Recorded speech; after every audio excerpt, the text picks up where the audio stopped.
एक पर्चा बांट रहे हैं जिसके ऊपर लिखा हुआ है भारत जुमला पार्टी। जो सरकारी जो महकमे में लाखों पद खाली पड़े हैं, जिस देश में आप जाते हैं वहाँ पर अडानी जी खो जाते हैं।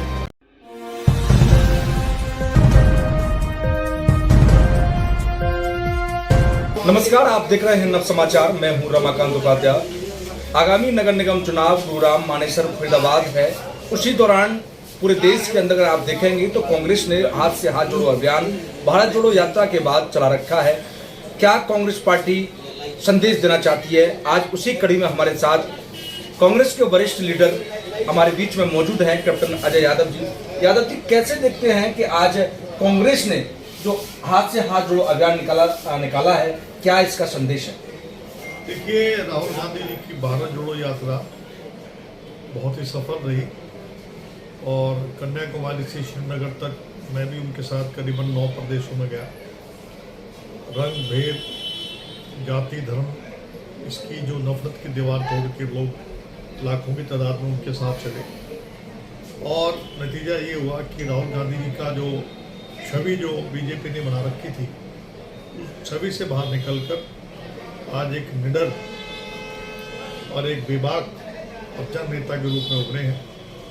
और कांग्रेस पार्टी का उद्देश्य ये है कि ज़मीनी स्तर पे भी हमें काम करना चाहिए। उसके लिए हाथ से हाथ जोड़ो अभियान चलाया जा रहा है, जिसमें हम लोग एक पर्चा बांट रहे हैं जिसके ऊपर लिखा हुआ है भारत जुमला पार्टी। और पीछे सरकार की नाकामी है, जैसे बेरोजगारी है। आज देश में कितनी भारी बेरोजगारी है। जो सरकारी जो महकमे में लाखों पद खाली पड़े हैं। जो हमारी इंडस्ट्रीज़ हैं वो उनके अंदर जो है, जो हमारे लोकल जो नौजवान उनको लिया नहीं जाता है, बेरोजगार हो रहे हैं। सबसे ज़्यादा बेरोजगारी है।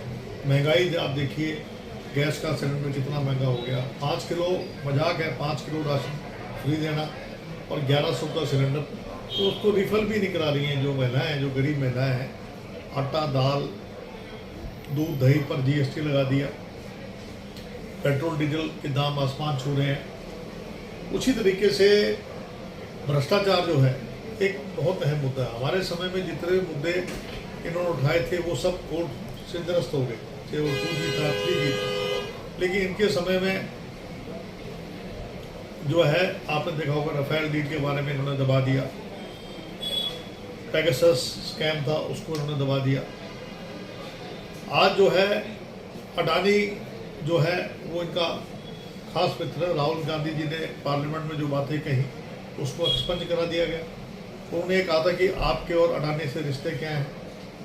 140 से 4000 के जो है कोविड के टाइम में शेयर के दाम कैसे बढ़ गए। जिस देश में आप जाते हैं वहाँ पर अडानी जी क्यों जाते हैं। आपके साथ कितने दफ़ा गए हैं। क्या एक आदमी जो 22वें नंबर पे था, 104 पे था, वो जाकर जो है 2 नंबर पे कैसे पहुंच गया।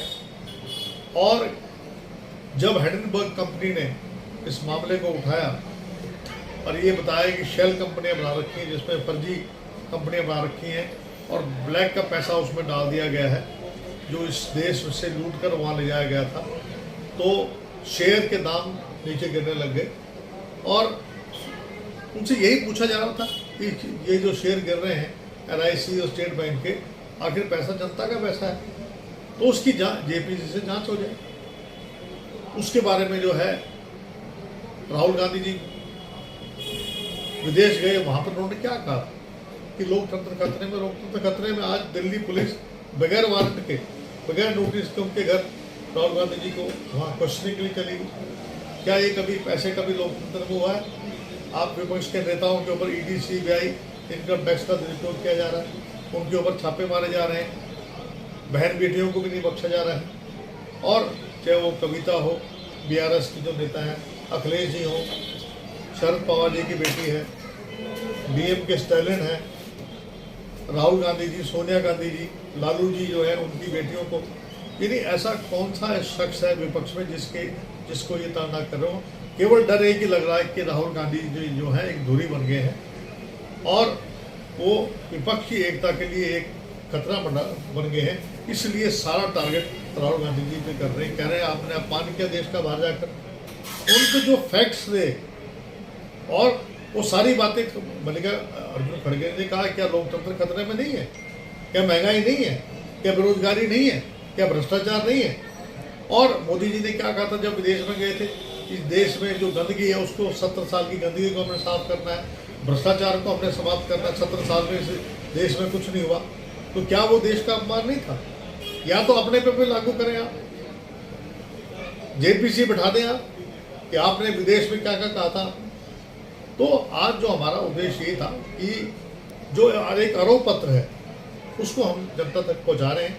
और आज हमारे महेंद्र राठी जी जो यहाँ से हमारे वरिष्ठ नेता हैं, उन्होंने एक कार्यक्रम किया था, बहुत बधाई के पात्र हैं हमारे पंकज डाबर जी और हमारे साथी कटारिया जी, संतोष जी, हुड्डा जी और जितने भी साथी हैं, हमारे पंडित जी हैं और लाल सिंह जी और अपने प्रवीण भाई, सब हमने मिलकर, विकास, सब ने मिलकर हमने आज यह कार्यक्रम, बहुत ही महिलाएं भारी तादाद में पहुंची यहाँ। कैप्टन साहब, आगामी नगर निगम चुनाव भी सामने है, कैसे कांग्रेस पार्टी अपने आप को देख रही है, क्योंकि कांग्रेस पार्टी का पहला चुनाव निगम चुनाव होगा। देखिए, कांग्रेस पार्टी के पास बहुत सारे एप्लीकेशन आ रही हैं। कुछ लोग जो हैं वो फैन सेटर्स हैं।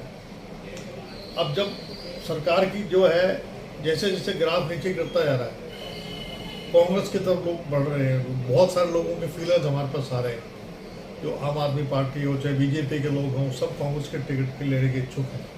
और हम लोगों ने एक कमेटी बनाई है, उसका काम केवल जो है फॉर्म लेना है। बहुत सारे फॉर्म हमारे पास आ चुके हैं और मुझे पूर्ण उम्मीद है कि इस सरकार की अलोकप्रियता, जैसे किसानों पर इन्होंने जो है अत्याचार किया, ओल्ड एज पेंशन के मांग के हुए इन्होंने मना कर दिया, सरपंचों पे अत्याचार किया, इन्होंने जो है पटवारियों पे, कर्मचारियों पे लाठीचार्ज किया, आंगनबाड़ी वर्ग पर लाठीचार्ज किया, व्यापारियों पर जीएसटी लगा दी। तो कुल मिलाकर सारे वर्ग जो है इस सरकार से खिलाफ हैं और निश्चित रूप से कांग्रेस जो है मेयर जो है मानेसर में बनाएगी और गुरुग्राम में बनाएगी। फरीदाबाद का जब तक ग्राउंड रियलिटी तो यही है कि वहाँ पर भी बहुत अच्छे हालात हैं। जब राहुल जी गए थे, फरीदाबाद होकर निकले थे, बहुत जबरदस्त उनका स्वागत हुआ, तो वहाँ पर हमारा मेयर बनाएंगे। कैप्टन साहब, 2024 में लोकसभा, उसके बाद हरियाणा विधानसभा चुनाव भी है, उसको कैसे देखते हैं कि यहाँ पर इस बार बदलाव होगा? परिवर्तन की लहर चल रही है, लोग तंग आ चुके हैं मोदी जी की जो झूठ से और इस सरकार की लूट से। आप तहसील में चले जाइए, आप आरटी ऑफिस में चले जाइए, आप किसी ब्रांच में बगैर पैसे कोई काम नहीं होता। आज जो है पंचायती राज इंस्टीट्यूशंस हैं, जितनी भी इंस्टीट्यूशंस हैं, आज भ्रष्टाचार में डूब चुकी हैं, एक्साइज है, और कोई भी आदमी सरकार से संतुष्ट नहीं है।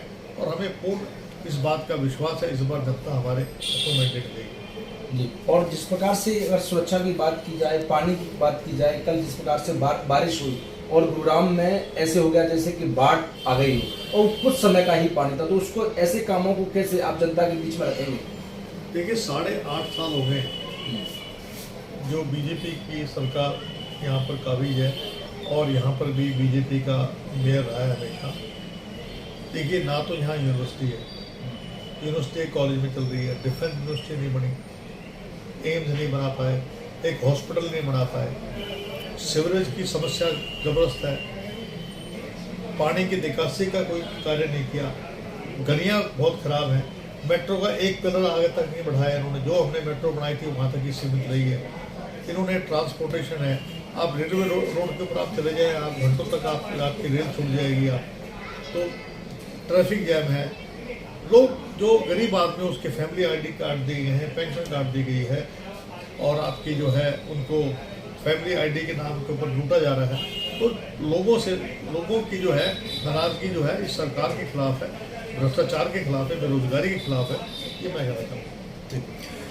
हमारे साथ कांग्रेस के वरिष्ठ लीडर अजय यादव जी, पूर्व मंत्री, हमारे साथ मौजूद। जिस प्रकार से उन्होंने कहा कि भारतीय जनता पार्टी अब भ्रष्ट पार्टी बन गई है और जिस प्रकार से गुरुग्राम में कार्य होने चाहिए वो 1 इंच भी, मेट्रो तक भी नहीं, जिसकी सीवर की लेकर, ट्रैफिक की व्यवस्था, सुरक्षा को लेकर, महिलाओं को लेकर और चिकित्सा व्यवस्था को लेकर एकदम ठप पड़ी हुई है। इन्हीं सब मुद्दों के साथ हम नगर निगम चुनाव गुरुग्राम, मानेसर, फरीदाबाद लड़ेंगे और 100% कांग्रेस पार्टी का मेयर बनेगा।